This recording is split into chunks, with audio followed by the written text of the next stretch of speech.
If elected, what would you do to help continue to promote job growth and grow Florida's economy?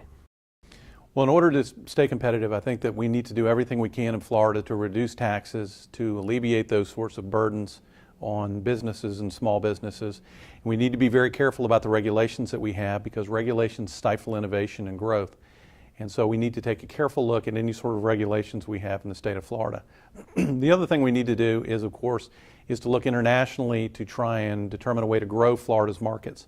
We need to be able to have post-Panamax shipping that can get through the canal now that it's enlarged and get into ports in Florida and not up the eastern seaboard, but in our ports. We need to work to be able to ship internationally with respect to our produce that's grown, both Central America and South America. And we need to do all that we can to continue to increase tourism in the state of Florida. Last year we had over 105 million tourists, and that's bread and butter. That really grows the economy. And between agriculture, which is the largest industry, and tourism, which is our second, we need to do everything that we can to continue to increase those industries. How would you improve Florida's healthcare situation? Well, healthcare is obviously a difficult nut to crack, and there's no single answer to the healthcare problem that we have in Florida or that we have in the United States. One of the issues that people have explored is Medicaid expansion, and Medicaid expansion in the states that have undertaken it has resulted in an escalation, well, an explosion of costs to the state. We have to consider every option, but Medicaid expansion can only be considered if it's covered 100% by the federal government. And we can only consider it if we have a way to have an exit, to sunset it, so that we don't get trapped and end up spending a lot of money. The other thing is that we need to look at innovative healthcare approaches. Here in District 9, between the Tallahassee Memorial Hospital and the Capital Health Plan, which is an HMO, they have an innovative program where they work with local people who make too much to qualify for Medicaid, but fall below the gap where they can get private health insurance or Affordable Care Act insurance.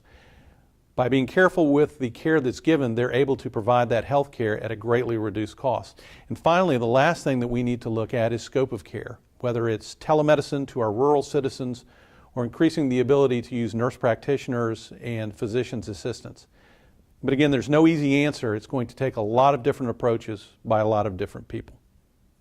What challenges do you see in Florida's K-12 education system? And if elected, what would you do to address those challenges? As a product of the public education system in Florida, I was lucky to grow up in one of the best districts, but there are other districts in the state of Florida that don't fare as well as those in District 9. I think that the first thing that we have to do is we have to give people the options that they need. And I know that the public school system is the bedrock of Florida, but we need to give people the ability to have options such as homeschooling, virtual schooling, charter schooling, so long as it's properly regulated, and even scholarships that allow people to get into different school systems. And I know that Common Core is a bad word, and it was a horrible, horrible execution of an idea that may work.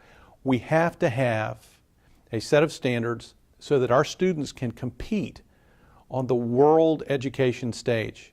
Competing against China, competing against India, competing against other countries is going to require a set of standards. But we need to be very careful in the way that we implement them, and not a top-down, federal-only approach. We need to work with the school districts, and we need to work within the state of Florida so that we can create the best possible students who make the best graduates, who then go on to be useful citizens, productive citizens, and who can work in the jobs that we need to create in this state. I'm Jim Messer. I'm running for the Florida House of Representatives, District 9, and you can find my website at jimmesser.com.